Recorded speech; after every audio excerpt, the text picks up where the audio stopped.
That's a rocket.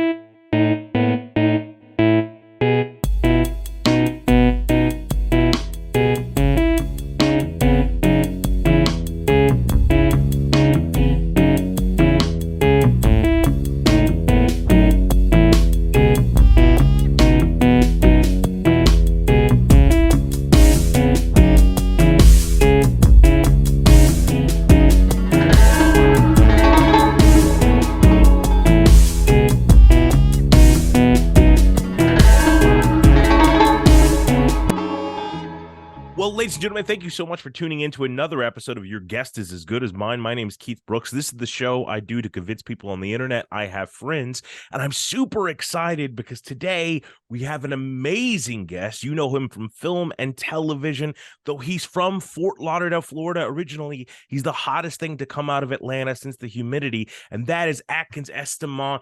Oh, bon après-midi, ou bien. How are you doing, sir? Oh, très bien.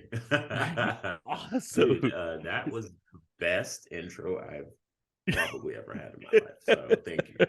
You've had some pretty amazing intros. I've been going on a deep dive of some of the interviews and stuff you do.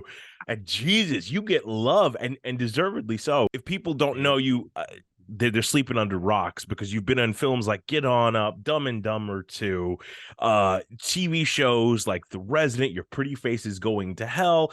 And then obviously the two most famous shows you have are your shows, Inside Man, which is on BBC and parts of the world, and Netflix here in America, and Hightown on Stars. In Hightown, you play a character named Osito. Just to give some people some preface for what this story is about, it starts in Cape Cod with a body being found on a beach, very much a la Twin Peaks, but then it takes a turn because it's our protagonist is an amazing actress who plays an LGBTQ cop. It is Monica Raymond, who went to Juilliard. I met her once in passing, very lovely lady. She's dealing with sobriety issues herself, and the story unfolds talking about the drug epidemic and everything there in a town that is a tourist attraction part of the time, but what happens when it's not? And your character Osito is at the center of all of these things. Can you tell me, did I miss anything about Osito? Can you tell me more about his character and who he is as a person? No, I mean, I think you nailed it. He's definitely not your run of the mill bad guy drug dealer. He's there's layers there. He's got a code, he has heart, and which I think surprises a lot of people. But other than that, I think you hit the nail on the head, dude. That was very good. You hit the nail on the head. I started watching this show 3 days ago, and I binge watched every episode just because it is so good. You are amazing in it, and not only are you getting to like be a badass, you're getting to kisses, kill motherfuckers. You have a walker, like you're doing it all, man. And coming from a background where, prior to a couple of shows, you were doing the day player gig, right? Mm-hmm. And in those experiences, we don't really get to flush out the life of a character. How is that different going in and having 17 hours of content that you get to create with this person and bring him to 3D existence? It was initially kind of intimidating. Because like you said, prior to this, it's, I had at most, some recurring roles on some shows, but it's a different ballgame when you're a series regular on the show. The responsibility and the workload is a lot more. And also, having to, when we're doing our co-stars, our guest stars, our recurring, you're just in there as a supporting character, and you only have to build moments for a moment, right? Yeah. But when you're doing a series regular and they have to have a character and they have to have an arc and a story from episode 1 to the finale, it's a different preparation. It's a different approach for a character. So initially, and I had been in that other place for so long that when it got time, when I booked the job, I was like excited, but then I had that moment of, oh my gosh, now I have to do this, So you spend so much time, and you know how it is. You're pounding the pavement, and you're all got your mindset all set in one direction. And when I got on Hightown, now it's like, all right, I'm not trying to get the job. I got the job. Now I have to do the show. And it took me a moment to kind of shift and, kind of realign myself and what my energies were doing and that sort of thing, to readjust to being a series regular and what part of my actor toolkit I needed to use at that point in time, Yeah. So that was the big thing, was just switching gears and kind of being like, oh, okay, like now I have to do work. Yeah, absolutely. That's always the daunting part, is like doing the actual work of it. But do you find now, I mean, because you'll be doing the show, the third season's coming out soon. We don't know when, but coming out. But in the interim, you've still been going off and doing other things. How does it feel to go from a show that's your show to somebody else's? Like, does it feel like a lighter load or anything, or what? It does feel like a lighter load. And also, it's okay when I'm on my show, the way that people interact with me. I mean, it sounds weird, but the way that you're not the most important thing happening when you're on somebody else's show. When you're number 36 on somebody else's call sheet, As we've learned, you get in, and you're not supposed to get things from craft service. Don't you dare go to craft service and try to guys, get this isn't for you. This is not for you. This is for the actors. So that is the kind of thing, and I have to kind of adjust to that as well. Like I had a moment, and it was on another project, and they didn't treat me bad. It was just like it's different from when you're series regular on the show. And I had a moment, I was like, something feels weird here. And I was like, oh, like I'm not the most important thing here, right? I'm not, I'm back in that supporting place.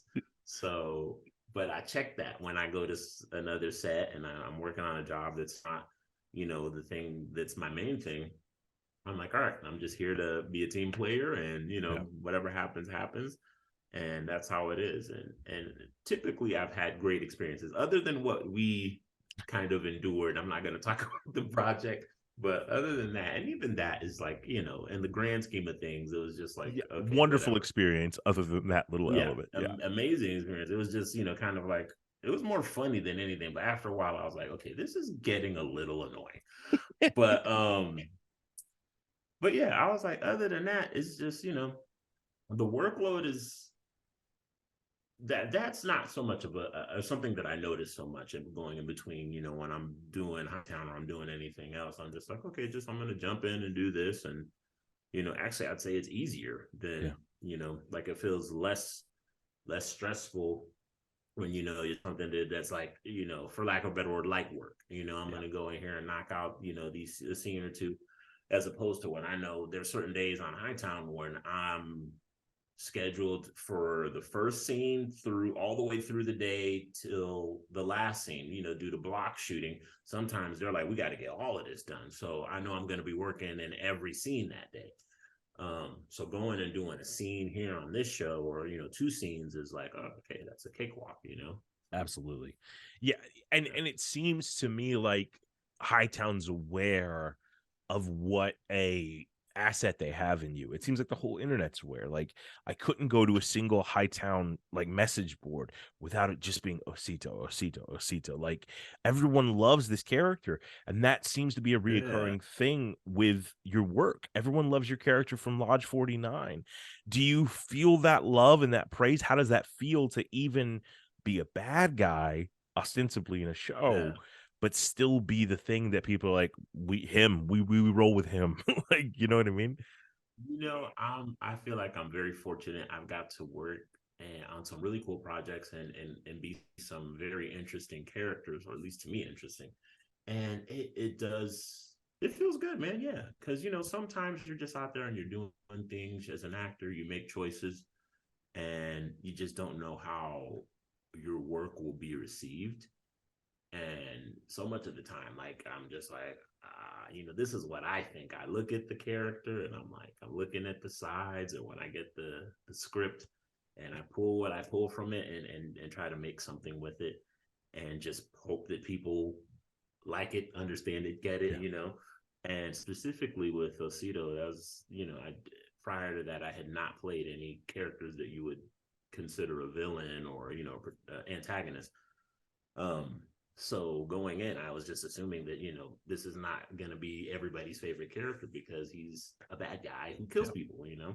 So to have the reaction that I've gotten, and even with Inside Man, here you have another person who's a serial killer who's murdered multiple women, but also what's turning out to be a very beloved character is it's a surprise, but I'm also it's reaffirming, you know. It's like I'm not saying that I need to hear those things, but part of us as the actor, we want to know that people are what we're doing. I need that. Do you like me? Do you like what I'm doing? That's why we're here to begin with. It's Yeah, yeah. But I Just to think get that too. yeah, it's affirming that we're going in the right direction, and we too need those Exactly. like Yeah. signs. And you bring up Inside Man again for people who don't know. If you're living under a rock, this miniseries is absolutely incredible, starring David Tennant, Stanley Tucci, and my man Atkins. But in it, you play Dylan, who is not only a serial killer but also a cannibal, and yet is heartwarming. And the interesting thing is, you know, and not to get too inside baseball, but I've got the chance to see you play 3 different prisoner roles, right? With Mhm. Osito, with Dylan, and then with your upcoming performance as 5-0 in a television Mhm. series called Men in Full. And a Mhm. lot of times, actors, we are taught to play the circumstance. So you would think, Mhm. okay, all 3 of these guys are going to be in jail, whatever. There are going to be similarities. But I found those 3 characters to be so diverse in what they are, with Osito being this guilt-laden, torn apart sort of guy. In Inside Man, you're almost lighthearted and fun to watch. And then, you know, in A Man in Full, it's a sage wisdom that you carry. What is your process to approaching these characters, to finding these disparate paths and who they are, and being able to create such separate individuals? You know, that's something that, you know, and I'm just like recently I found myself after Osito, well, even before Osito, playing a lot of prisoners. And that's something that I'm always thinking about. Like, I was like, well, I don't want to be just playing the same character, but a lot of times I have to give the credit to the writers, right? Like the people who are writing this. I'm just pulling this from a lot of this from the page. And for instance, with Osito, you know, yeah, he's a serious guy, somebody who came up hard. He's a tough, what you would consider tough, kind of hard scrabble kind of guy. But in the writing, I was seeing the things that he was saying was showing me that it's like this is the life path that he has, is the path that he's on. But I think a lot of what he does takes a toll on him. Yeah. So when you have somebody like that, there is that sort of like maybe a longing to be better, a longing to be different.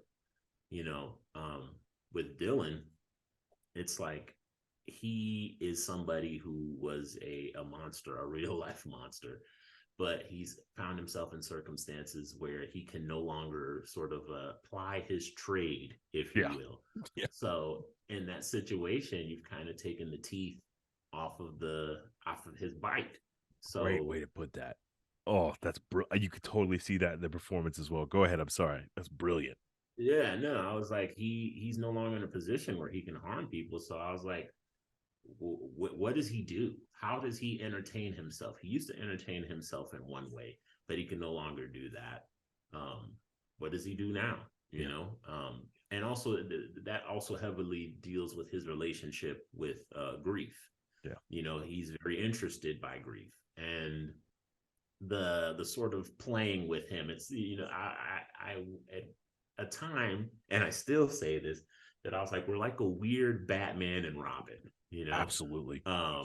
Yeah, and so I think there's a bit of that kind of like, you know, I have this person who is a very reluctant sort of, in a way, mentor partner to me, and kind of like peeling him apart now that I have the time with him, you Yeah. know? So that heavily informed how I approach that character. Um, and with a man in full 5-0, it just seems like somebody who's found himself in a place that he's older now. Um, the life has, once it's the system, once you get into the system, it's so much easier to stay in, right? And I think Institutionalized. he's one of those guys, exactly, who is not necessarily here to make trouble, but he's here.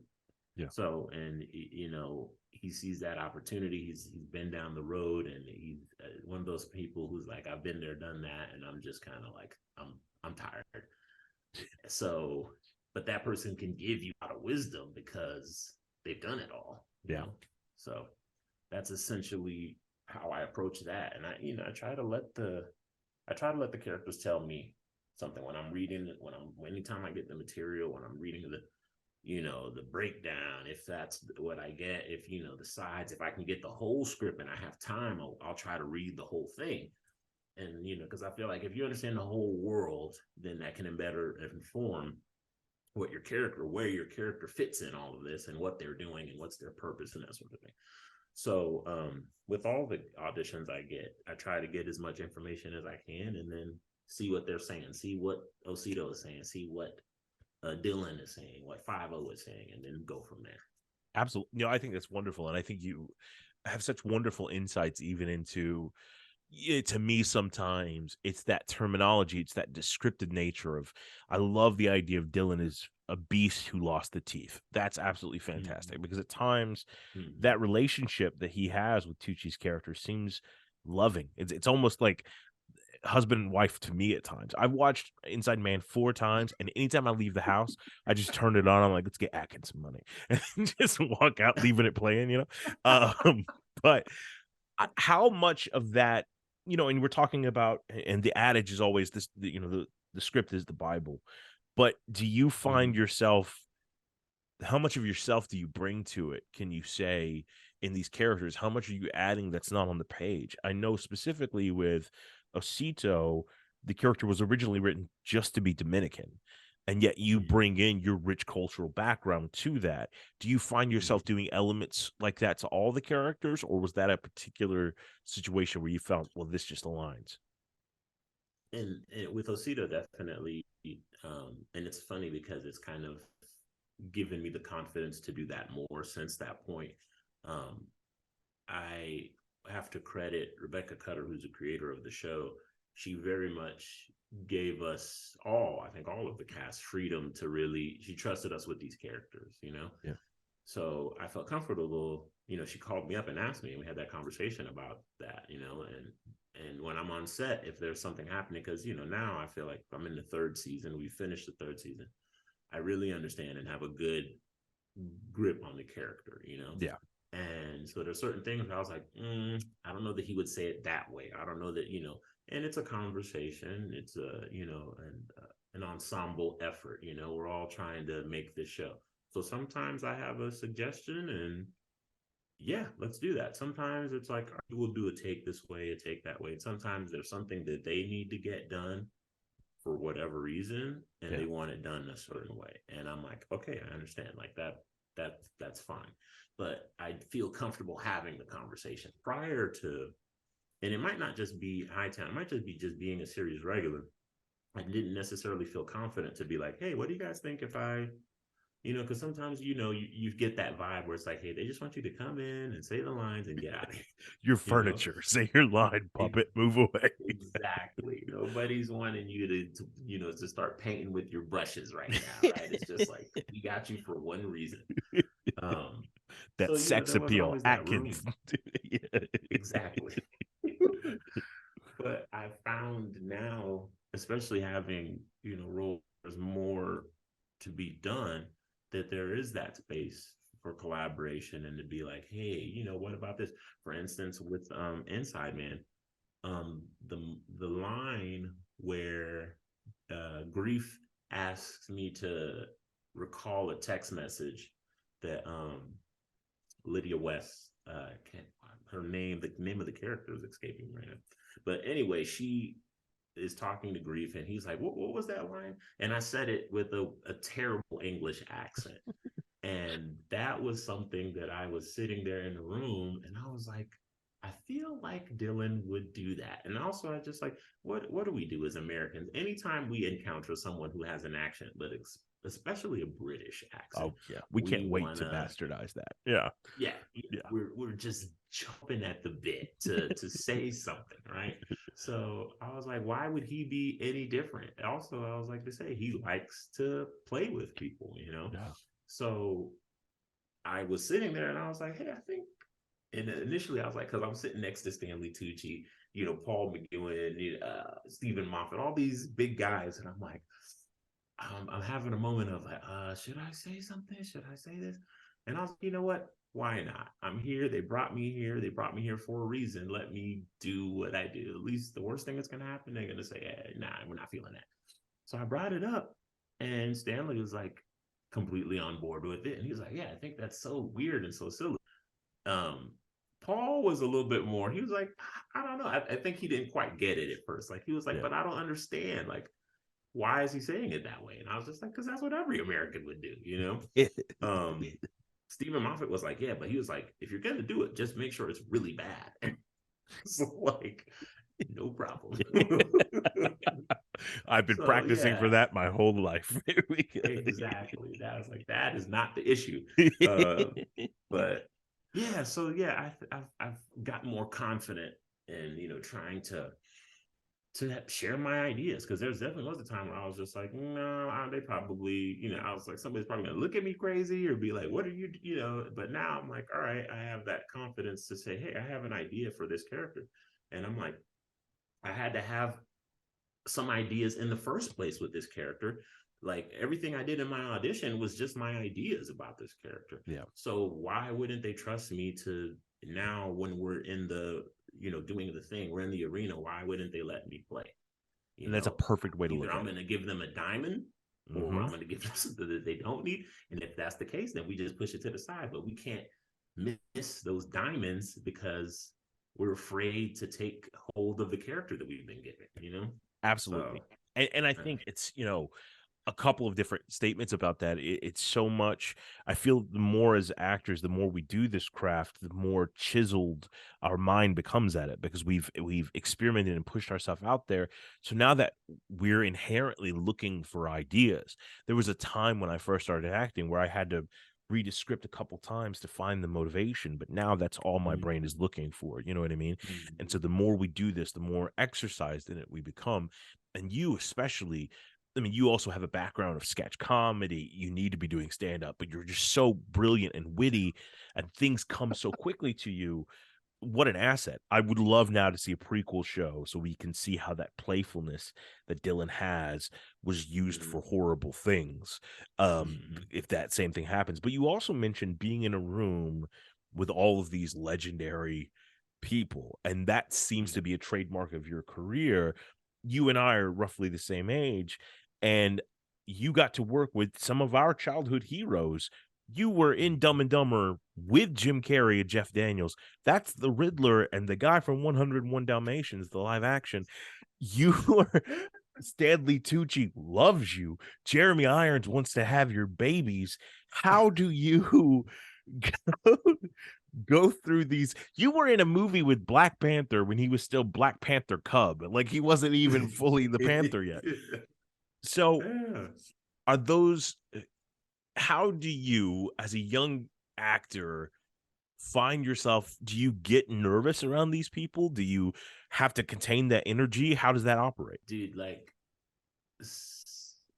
I've, yeah, the way that I've approached those moments, I mean, because like Dumb and Dumber was, I want to say, the first like film I ever booked.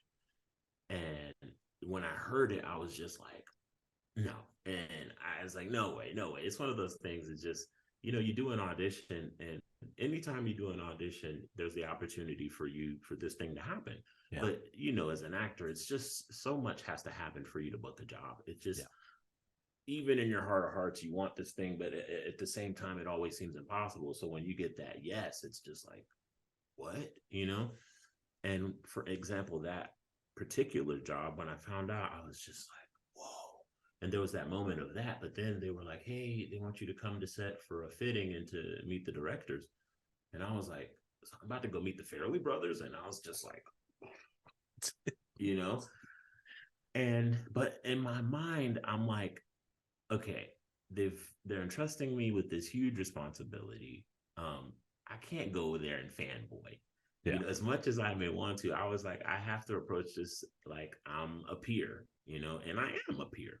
I may not have the credits or the, you know, the whatever that they have their time, but they started at a place too, just like I did. They had a time where they didn't have any credits. So, and in each one of those situations, that's always been my mood. Some are harder than others. Like obviously, you know, you meet Jim Carrey, and it's just like, oh, like, I mean, I have watched damn near all of his movies and seen everything he's done back since in Living Color, and it's just like he's here, and I'm working with him, and I'm like, I'm a part of this world now. You know, it's so crazy. So it's hard not to, you know, completely fan out. But I was like, you know, I get into this place where I'm like, all right, I'm a professional. I'm here just like everybody else is. I'm supposed to be here. And so I'm not gonna act brand new because I'm supposed to be here. Yeah, exactly. So exactly. then that helps me without getting to not get too overwhelmed when I'm having to work with these people, because, you know, like you said, Jeremy Irons, there was the movie I did with Jeremy Irons. An actor prepares. I'm supposed to be an actor prepares. In prison with him and Jack Houston, and I'm giving them a hard time, right? What's with this prison thing? Like, that's just going. That's the thing. I was like, always in prison. Well, in jail. This was jail. We were in the drunk tank. Yeah. And I'm just basically, you know, intimidating them. But before the camera would start rolling, he would just lock eyes with me, and I was like, I can't break the gaze. I was like, if I break my gaze, he's gonna be like, he's inferior. You know? So they're like setting the camera up, and he's just staring at me, and I'm like staring back, and I'm like, this is so intense. But he's like the sweetest, nicest guy. But in that moment, I was like, man, that could have shaken my faith right there, you know. Yeah. But I don't know. I felt like and as it's happened, like the more that it happens, the less of a thing it is. So it's like, you know, kind of becoming like, all right, I'm easing into this, you know, and the experiences I've had have helped me along the way to be like, all right, you know, I mean, not to say that I don't, like, I worked with Cheech Marin, and I was like, that was a fanboy moment. Because, you know, I was just like, I was just telling him the story, and I realized I was looking at his face, and he was just looking at me like, is there something wrong with this guy? But, you know, there's some people who you meet who just, there's just like, they're a touchstone person for you. Yeah. You know, I find like, for it's me, like it's mostly people from my childhood. Like, yeah. Jason David Frank, Ernie Hudson, and Michael Keaton are the three that I had moments with. You know what I mean? Dude. Gosh. And, you know, for me, have you ever seen the movie Born in East LA? Yeah. How many times have I seen that movie? That movie's incredible. So, dude, we used to watch that movie religiously at our house. I mean, like, going to Blockbuster and renting it like back in the day. So for me, like, you know, and that's not even accounting for all the Up in Smoke and I was gonna say all the Cheech and Chong movies. Like, like for me, that's the one. So when I saw him, I actually worked with him on Lodge 49. Yeah. And I was just like, I saw him on set, and we weren't working. So I came up, and I was just telling him, I was like, God, I've been watching your movie since I was a kid. Me, my dad, and my brother loved Warren Still. And it was just diarrhea of the mouth. And I was just looking at him, and I could tell he was like, you know, what do I say to this guy?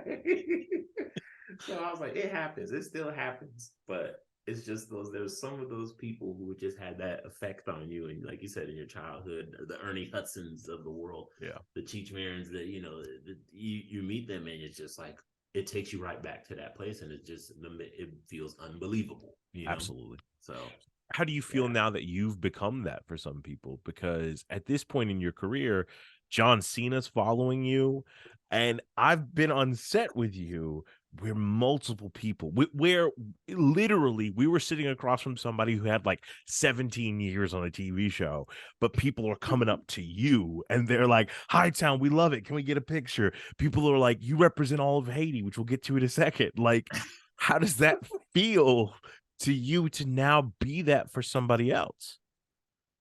It's wild, man. I still am like, I'm surprised. Like when somebody notices me, I'm kind of like, really? Like, okay, like it's odd. I mean, it's a cool thing in a sense, but also it's still like kind of odd and surprising. Like, and I never know when I'm out with my family and stuff like that. Um, like for instance, I was at Publix a while back, I had to go get some groceries, and a car whipped in front of me. And then my initial thought was like, okay, well, this is how I go. I'm about to get lit up. I was like, maybe somebody's about to settle a grudge on. You got that part And from me, Atkins. dude, seriously. And it's a young woman is in the passenger seat, and she's like, "Oh my gosh!" She was like, "I know." She was like, "I love Hightown." And I was just like, "Oh!" First relieved that they weren't about to shoot me, but then also just like, "That's a surprise." But yeah, I mean, I'm just thankful that I've been able to work on things that are meaningful for people. That's why we do it. Like the reason why I wanted to be an actor is I love storytelling and I love entertaining people. I love making Yeah. people laugh. And I'm a fan of movies and television. And I know what it means for me when someone tells me a story that's really meaningful, or if it's just like I'm having a shit day and I can watch a show and just like forget about that for a moment and, Yeah. just dive into this world and being able to, that's a real gift to give to people. And I'm not trying to make it seem like, like we're over here fighting fires or anything like that. But when you're having a day and you're able to sit down and watch something that can make you laugh or make you smile or, make you cry or sometimes there's emotions and feelings that you can't quite explain. Yeah. But when you watch a show, you're like, that's what I've been feeling. This person Absolutely. is going through something that's similar, and it's helpful in some way. Yeah. And being able to do that is major. And art can be such a cathartic thing, and Yeah. and you are familiar with a variety of different arts. I mean, for a long time you played guitar in a band, you still play guitar on like Facebook lives and stuff like that, but you also have a history of doing visual arts. You work on Mm-hmm. cars and shit. Like, you're just impressive. You work with your hands and everything. But, one of the big things I think that I would be remiss if I didn't talk about is representation. You Mm-hmm. personally, your parents are from Haiti. You're first generation American born, but you are proud to carry that Haitian flag. And so much so that you're reported on in the Haitian Times and all these Haitian newspapers and all this stuff. They're talking about you. So not only are you making your family proud of you, your older brother Rick, who I'm a big fan of, mostly because he signs checks for me, but he like doesn't stop bragging about you, but also your family's home country is proud of you. Can you talk about the feeling of that, of having a nation's pride, but also why that representation you think is so significant and needed? Yeah, I'm very thankful. The feeling that I have my family, but not just my family, but in a way my extended family, the Haitian community having so much love and support for me means everything. Because when I was growing up, like in South Florida, being Haitian was not a great popular thing. On the heels of the AIDS epidemic, where basically Haitian people were blamed for bringing AIDS to the U.S. Um, it was like when I remember being a kid, like being Haitian was something to be picked on. There was a lot of people who if they were Haitian, they would try to say that they weren't Haitian. They would be like, and sometimes you can't hide if your name is Jacques Baptiste. Like Yeah. clearly that's and you live in South Florida, you are Haitian. You know, but some of them would say, "Oh, I'm Bahamian. I'm from Guadeloupe or something like that," Yeah. because it was okay to be from the islands. It was okay to be Caribbean, but not Haitian. You could be from anywhere else on the island, but not Jamaica or Haiti. But I feel like part of that is the bad press that Haiti gets. It's seen as the poorest country in the Western Hemisphere. It's, Yeah. the violence it's always shown. Anytime you see an image of Haiti in the media, it's a negative image. Absolutely. And that had been the way for so long that that's just what people associate with Haiti. And as an actor, when I was younger, I was like, both me and my brother were like, we want to be actors, but there wasn't anybody who we could look to and older people in our life, our parents are like, like that. Everybody wants to tell you the impossibility of being an actor, but when you're Black, especially if you're Haitian, it's like 10 times more. They're like, have you ever seen a Haitian actor before? And I'm going to take this moment to give flowers to Garcelle Beauvais, who is a Haitian actress. And she was the first time I saw somebody on television who was Haitian, and all that. That just was the crack in the door I needed to be like, oh, it is possible. Like, this person is Haitian. They're an actor. They're doing it. So it's not impossible. And, but yeah, so like I said, with the negative representation that Haitians have suffered from in the media, the only way to straighten that out is to have more Haitians working in the media. So that the representation, because if you see movies like, for instance, Bad Boys 2, which if you talk to any Haitian person, they will tell you that that was a terrible depiction of Haitians. Absolutely, yeah. It was really Jamaicans, but not even good Jamaicans. It was a bad Jamaican accent that was supposed to be passed off as Haitian gangsters in South Florida. But that's the problem, is all of the Caribbean gets conflated into all Bajan, Jamaican, Haitian. They all get smashed into voodoo. You know what I mean? Like, that's what they... Yes. So. Yeah, there's one umbrella when all of these cultures are very beautiful and diverse and have their own, languages, food, music. There are similarities. Obviously, this is a certain region, but to lump them all together like that is, a mistake that Hollywood does constantly. Yeah. So when I saw that, I was like, well, these things are never going to change until the stories start to originate from Haitians. The only person who can tell you the story correctly and accurately is the person who the story is about. So, and that was something that I kind of had an issue with when I initially got the role of Osito. I was like, it's another negative representation. But I think about what Samuel Jackson said about, he was like, well, if this role were to go to somebody, a lesser performer, then they wouldn't do justice to the role. So I was like, I have an opportunity to take this character and make something more than just, a bad guy. And I feel like I succeeded in doing that, so that's kind of been my motivation, is to, is at least in that realm, with dealing with characters. If there is a character that's Haitian, I was like, all right, I'm going to take it. And, sometimes you have to start where you start, and hopefully down the road, I'm in a place where if I can produce a project that it doesn't have to have those one-sided characters, or it's not just telling that one-sided story. And that's the other thing, is like, when I take that character who's supposed to be a bad guy, and I was like, that person really exists in the community. Absolutely. Right? Like, we may not like it, but there is that person, and they deserve to have a story as well.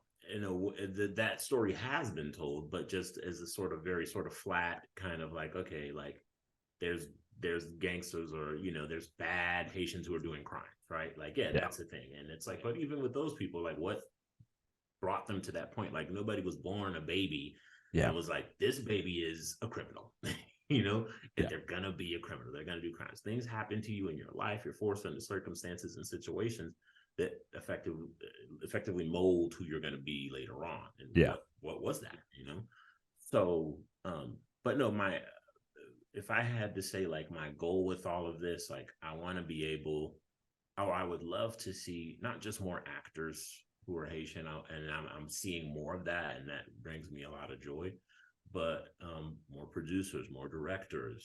I would like to really open up a school, like a film school for like kids, and most likely set it up in South Florida, because I know there's a large Haitian community there, and give kids the opportunity to learn, like, if you want to learn the camera, and bring in people who I work with. Like, there's a lot of people who I know who work behind the scenes, who had years of experience. And I'm like, I want to be able to bring them in and be like, hey, could you do like a workshop, or would you, teach Absolutely, these kids? Because man. the thing is like, when you talk to people who do film school, they're like, I learned everything I know from working, from just going out and shooting and doing it. I was like, film school is great, but the best classroom is set, Yeah. So my dream would be to set up a situation like that where we can teach kids what it takes to be a producer, setting up a schedule, like, like how to manage the money for a project, and get everybody to rotate through all of those things so that, when you get to set, I think it's important to understand what everybody else's job is. And plus, Because that I feel teaches like a you to lot of respect people, everybody's job. You know what I mean? It's exactly, yeah. and it's I think that a lot of people get to set and that respect isn't there, especially for actors. yeah. Because we're not worried about what art department has to do. As long as the set is up and looks like it's supposed to look, then that's fine. We're always But so focused in our own lane, which sort of is the indicative problem of why we need more representation, is because we've only been focusing on our own stories for so long. And I feel that like you hit the nail on the head, because talking about your own childhood, immigrant parents, if this doesn't already exist, then it's impossible to imagine it existing. And yes. and so if we raise an entire generation to think, yeah, anybody can do this, then instantly it becomes normalized for them, and they're capable of now doing it. Now, this is a big question, but you know, representation matters, and for anybody who says otherwise, they're a fucking idiot. But do you think we need to push forward with representation in the sense of, let's get as many people of color in front of the cameras, because for years, 100 years, we've been pushing them out from in front of the cameras? Or do you think we need to target more specification of trying to undo this cultural compromise that we talked about? I mean, even if you look at the Caribbean, everything's sort of lumped in together in one fell understanding, or Asian countries or African countries. We ignore the rich cultures that and we just sort of blend them together. Does that blending do more harm, or is it good that it's still being seen on the screen and all? I think that definitely it's important to see, because like I said, seeing just one person who I could say, oh, they're like me, it made a difference. But I think that there are some situations where there may be a bit more of a delicate way to, or not delicate, but a more we need a scalpel instead of a hatchet, right? In some of these situations, like for instance, like I was like, okay, if I think programs, like I think the DGA has a program where they put potential directors, they send them to sets and they get to learn the job. That's awesome. Time they're getting a phone call. Sorry. No worries. And it's scam likely. Okay. But we don't want to set people up for failure. Yeah. Right. So, because then that's when people say, well, this is why we didn't do XYZ, because of whatever, And I'm like, so if we're trying to get people into these places, we're trying, like, for instance, like I said, trying to open up the school. I want to bring in the people who've been doing it who've had the privilege of doing it for 10 years, who their dad was a department head and his dad was and they can go all the way back to black and white films. They have, like I said, white people in this industry have a leg up. Yeah. And that they've been in the industry since the conception of it. Black people, people of color, we've just started to find our way into these roles. And sometimes when you get on the sets, I'm going to speak plainly here, it's like you get on to certain sets and it's just like, what the hell is going on here? Like if I go onto a set, and not all of them, but there are certain sets where it's like, if it's an all black show, sometimes it's like, well, why is the schedule all messed up? And why is this and that and the third not right, And you could just be like, oh, well, they don't know what they're doing. Or you could be like, well, they haven't had the time to be in this industry like other people have, where it's like, oh, I was raised in the shop with my dad or my mom, because my mom and dad have been doing this since their parents and their parents. We don't have the benefit of that. So there needs to be a time to help people of color catch up. And I'm not saying that everybody is in that place. There's plenty of people who are working on projects, and there are plenty of black projects that I've worked on that are fantastic and amazing. And there's plenty of projects that weren't black that were also crappy. So I'm not saying that that's the rule, but I have run into that enough times for me to say, well, have to ask myself, like, well, what's happening here?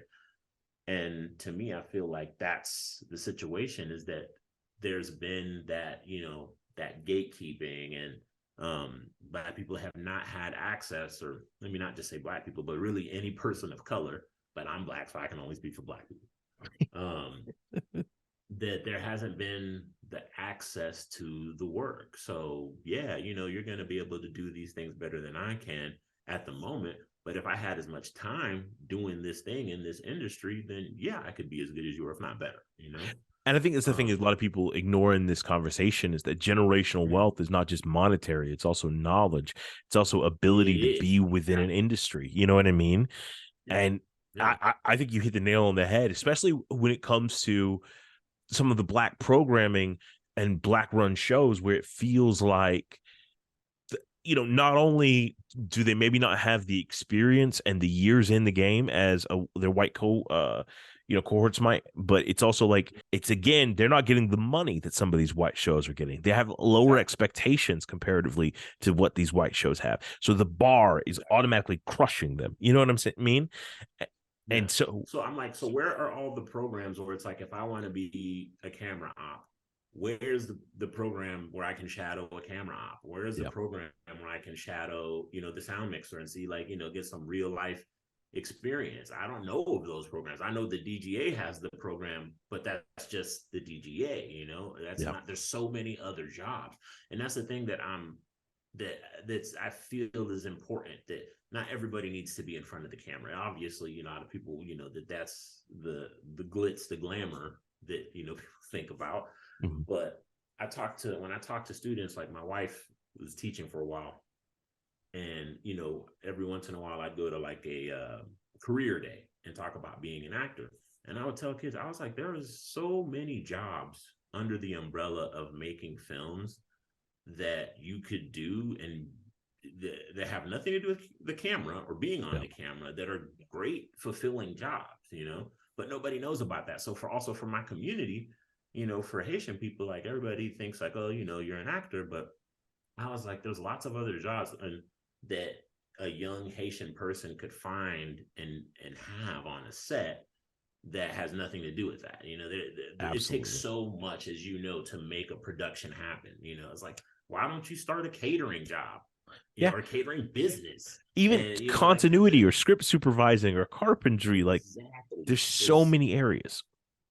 And the thing that I'm trying to get to is that, like, I feel like for my parents, like, they didn't have the opportunity to have dreams, or to really chase those things. Like, they came here, my dad and my mom both came here when they were very young, and they immediately hit the ground and had to hustle.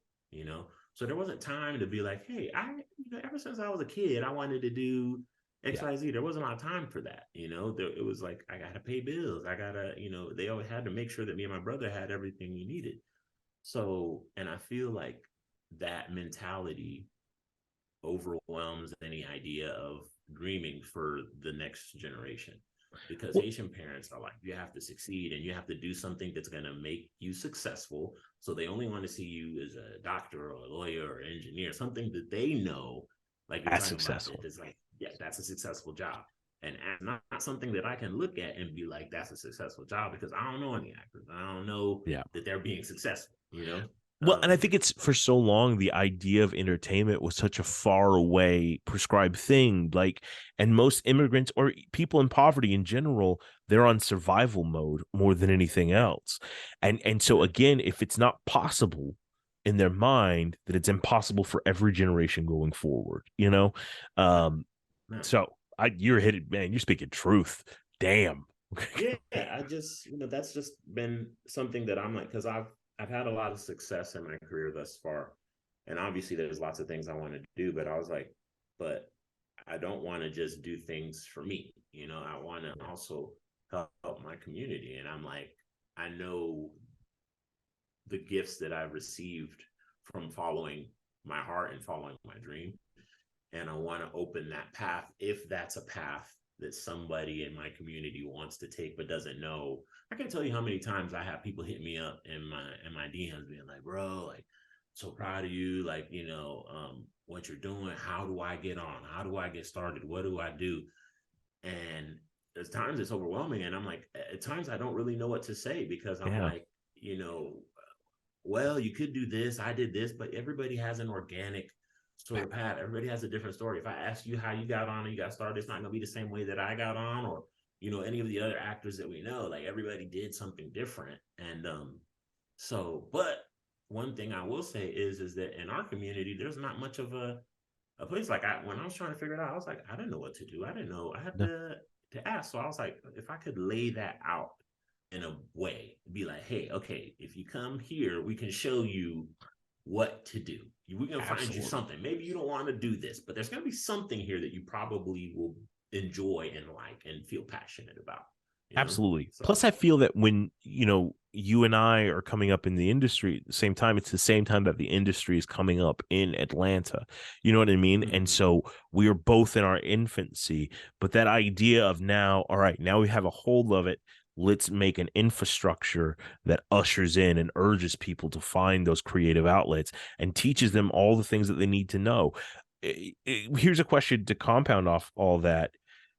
At least on camera, at least in some of the stories we're being told, do you feel that that representation is getting better? I mean, we have in your show alone, there are two Haitian main characters, and then T'Challa Jr. is Toussaint, like in Black Panther: Wakanda Forever. Where before it was Father Clef and eating spaghetti for breakfast is all we had that represented Haiti, but now do you feel like it's growing, or is it still?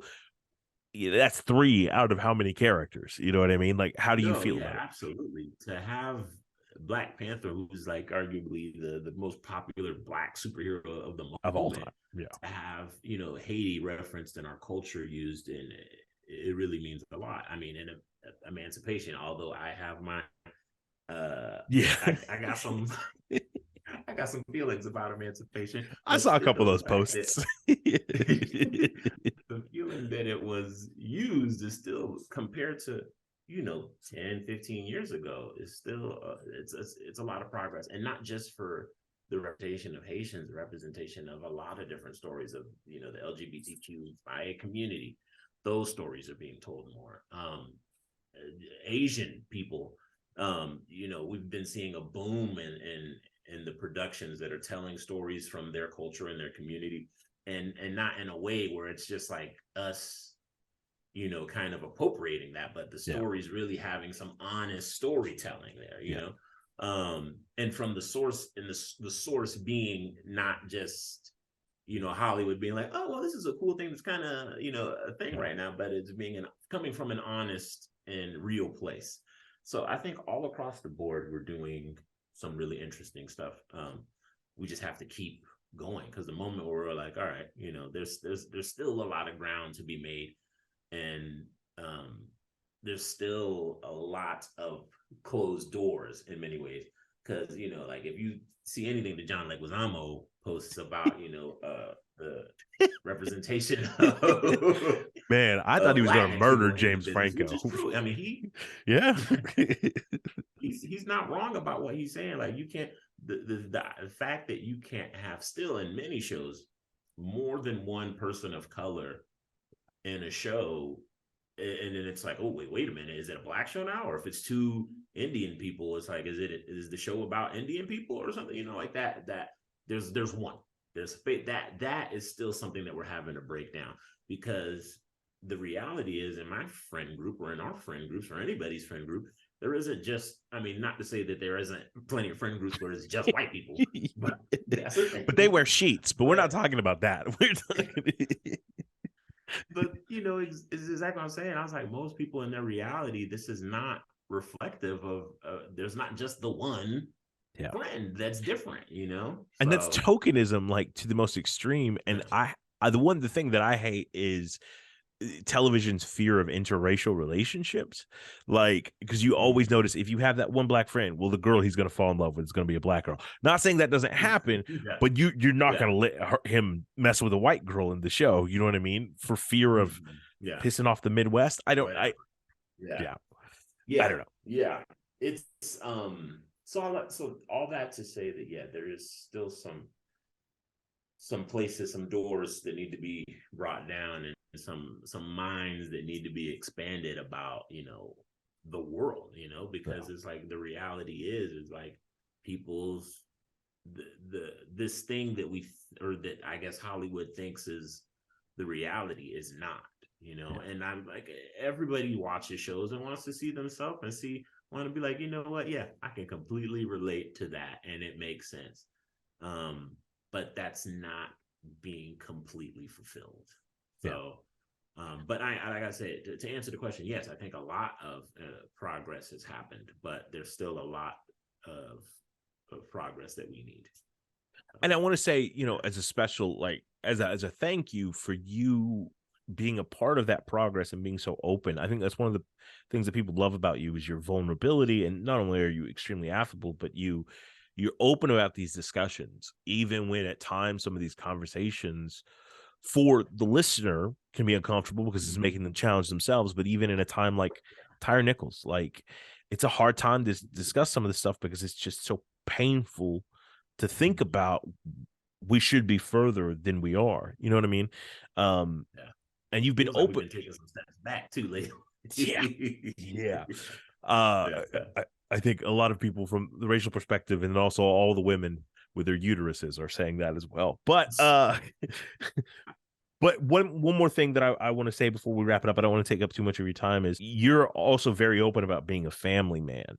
I've seen a lot of amazing discussions where you praise Kristen, who's, you know, wonderful and has been there for your back. And then also these beautiful babies, your mom and your dad, your brother. How do you manage? Is it difficult having that strong nuclear family while bouncing back all over the world, shooting and all this stuff? How does that interaction play? Yeah, it's definitely, I couldn't do it without Kristen. It's, you know, the kids, somebody's got to be there to watch them, you know. And I'm when I'm home and if I have a job that is here, then I'm here, you know. Yeah.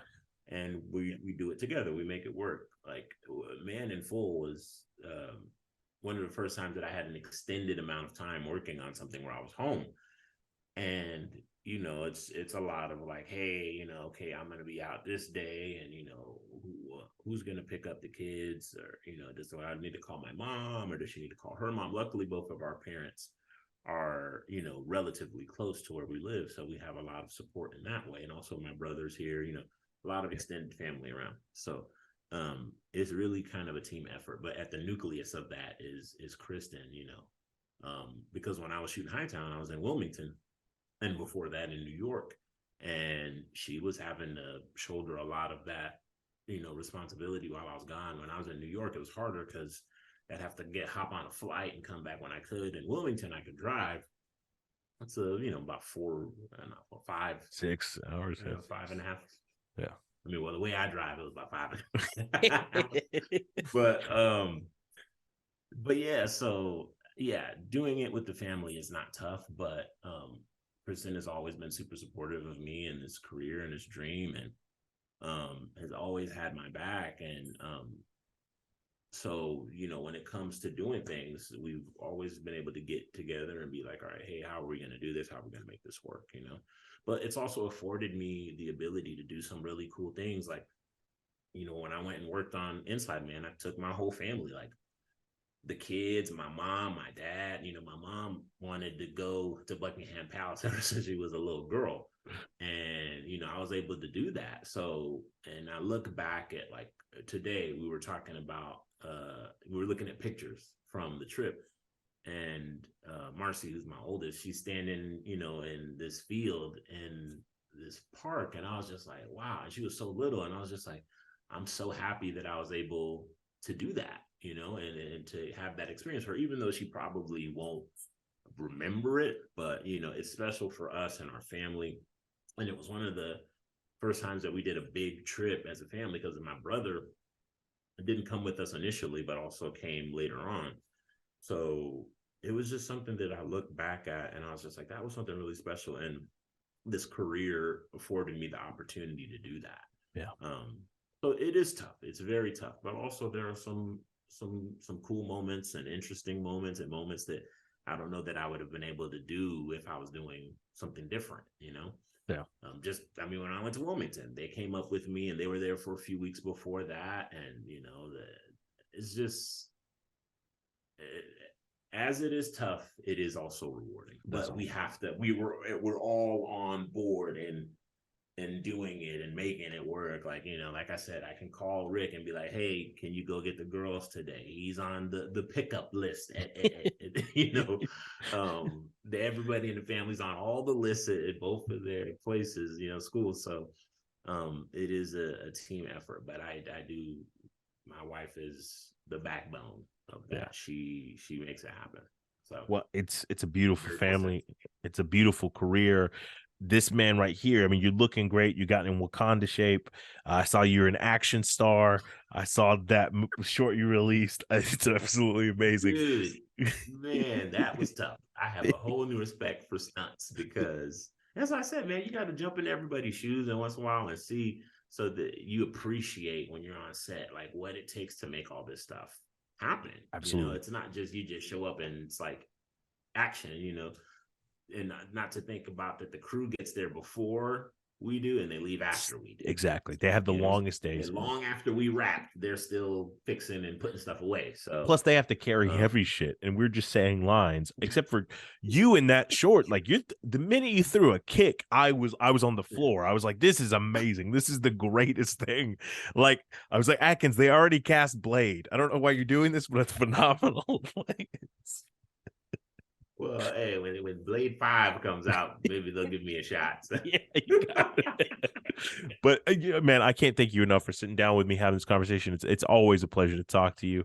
Yeah, man, this is really cool. But you gotta tell me a joke before we leave. Oh, okay. Why was 6 afraid of 7? Why? Because 7, 8, 9. Damn, that's a dad with a dad joke if I've ever heard one. And rocking that Baba Yaga shirt. I love it. My honey says she can't help you right now. Not this week. Got money problems. Sorry. Big! Big, don't leave me up in here, man!